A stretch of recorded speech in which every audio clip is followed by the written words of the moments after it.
Hey guys, Iceman here, and one of my subscribers by the name of Russ proposed this interesting idea for the upcoming Godzilla vs. Kong film, which will take place in 2020.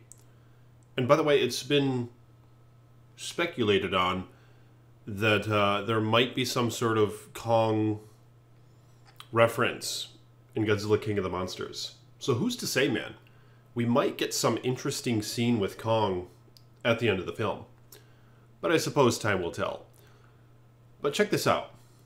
This guy goes on about how it seems that Godzilla has the edge in battle, for the most part, unless if a few changes would take place.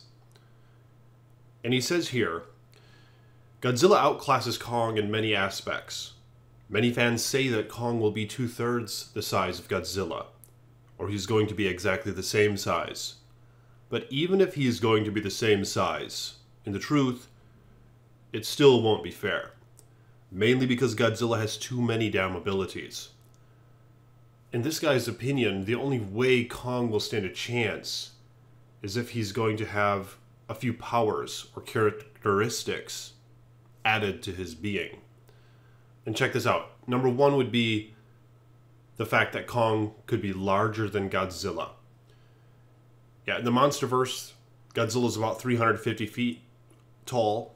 So if Kong were to be like 550 to 600 feet tall, then Kong will have potentially the ability to overpower Godzilla physically. And of course, Godzilla has sharp spikes, claws, and teeth. But if Kong is just so damn big, it might not be too much of a problem for him.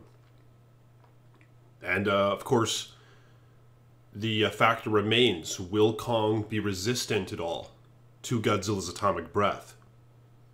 That's going to play a strong role in the decision of this battle as well.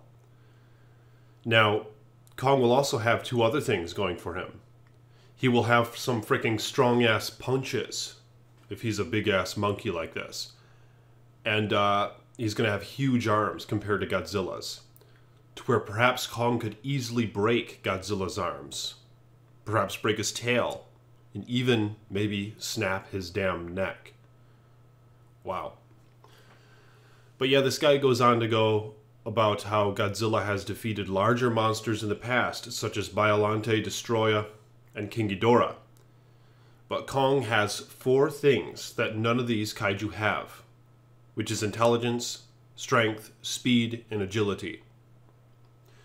He will outsmart Godzilla multiple times, break Godzilla's body parts, jump all over Godzilla, and throw Godzilla around some. Now this is all the stuff that this kid wrote, right? And I mean, it seems kind of legit. Like, yeah, if Kong were freaking huge, and I made a video on this in the past. Check that out if you haven't yet. Where it's going to be tough to make this a seemingly fair fight, you know? With Godzilla having regenerative capabilities, we've seen it. And he has his atomic breath. Spiky-ass spikes sticking out of his back, and things like that. Sharp claws. I mean, how's just a big monkey gonna put up with that, you know? But yeah, I would find it more favorable if Kong were huge. But I know that goes against the grain of the general opinion in the fan base communities and stuff, that Kong has to be smaller than Godzilla.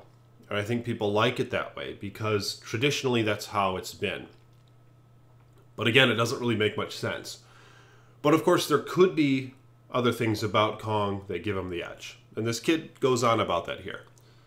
Let's see what else he has to say. Kong lacks durable skin and regeneration. He is just flesh, an ape-like creature. We saw him being cut by a helicopter blade and knocked out by fire. Yeah, that scene with Samuel L. Jackson where he like creates all those flames with gas and stuff. Kong passed out, man. Seems like he almost killed him. Same goes for humans. As an example, a 20-year-old can take a lot more damage than a 10-year-old. Yeah, it seems like it could be accurate. And, of course, larger doesn't always mean better or stronger. But again, he has to have a clear advantage over Godzilla. Yeah, and I agree with him on that. If Kong has the electric power from the 1962 film, this kid says, when Kong was on the verge of death, he got struck by lightning. Then his arms were able to release electric shocks, shocking the shit out of Godzilla. He was then able to kick Godzilla's ass, is what this kid says. Mostly because of it, it was close because of Godzilla's atomic breath. I don't really know what he means by that. I think that Godzilla's atomic breath kind of helped balance that out, to where it was an even match. Unfortunately, we didn't get to see him having that kind of power in the 2017 film. Then this kid says, I honestly didn't like the final fight in Skull Island. One of the things I didn't like was that Kong lacked any additional superpower. The chain part was dumb to me. Kong needs to be a threat to Godzilla. So if he has all these powers or qualities about him, he might win. All of that to say, I don't hate Godzilla. They are my favorite monsters, both of them. I just want Kong to win. And him not being killed. See, these are the words from this guy, okay? Russ on my Facebook page. And, yeah, apparently, you know, he wants Kong to win. Now, I'm not really with him on that, okay? I mean, I'm curious to see, but I don't know if I'm really voting for Kong at this point. I like Godzilla, you know what I mean? But nonetheless, I would like to see a pretty even battle. And I agree that Kong is severely underpowered. And that was really interesting in the 1962 film. I have that on Blu-ray, actually. I watched it not too long back. Oh, yeah, it's right here. Check it out. Godzilla versus, or King Kong versus Godzilla. Look at how old school they look. But nonetheless, when the guys were up in the chopper, like looking down at him, they released Kong to go fight Godzilla. They like flew him over to Godzilla with strings or balloons or something like that. And then Kong dropped from his balloons and rolled down a hill and like smacked into Godzilla. Or something like that went on, man, and that's how they started fighting. But nonetheless, yeah, Godzilla had the edge in battle. But all of a sudden, lightning and shit started emerging. And there was like a storm surrounding them to some extent. And someone in the helicopter pointed out how Kong thrives on the storm. Yeah, and then Kong had like electrical shit coming out of his fingers, and he was able to zap Godzilla. And it really gave him the edge in the battle. It was really interesting. So if we see something like that take place in Godzilla vs. Kong, I think that would be a great reference to history. And not only that, to the monster history, but not only that, it will also make the fight more believable in terms of it being fair anyway. You know, if Godzilla isn't going to beat his ass entirely, and if Kong is going to stand a chance. So I think that would make for some interesting visuals. And what's really cool is how in the Skull Island film, you remember how they were approaching the island with the ship, and there was like a storm surrounding the island. What if they harken back to that, you know? They go on to speculate on that and to somehow connect that with Kong's current power. I think it's something that could be done. But what do you guys think about that? Do you want Kong to have those electric powers that he had in the original Godzilla vs. Kong?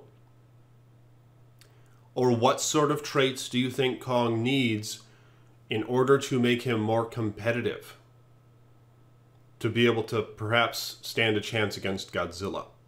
Does he have to be bigger than Godzilla? Now, I know a lot of you guys don't like that, but I've pointed that out in a video as well myself.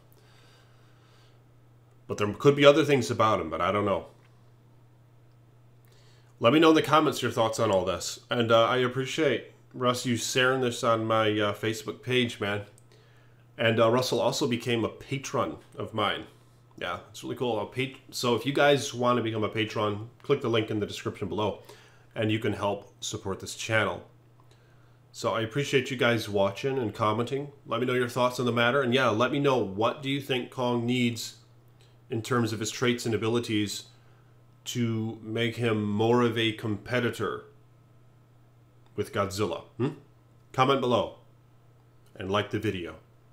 Peace be with you.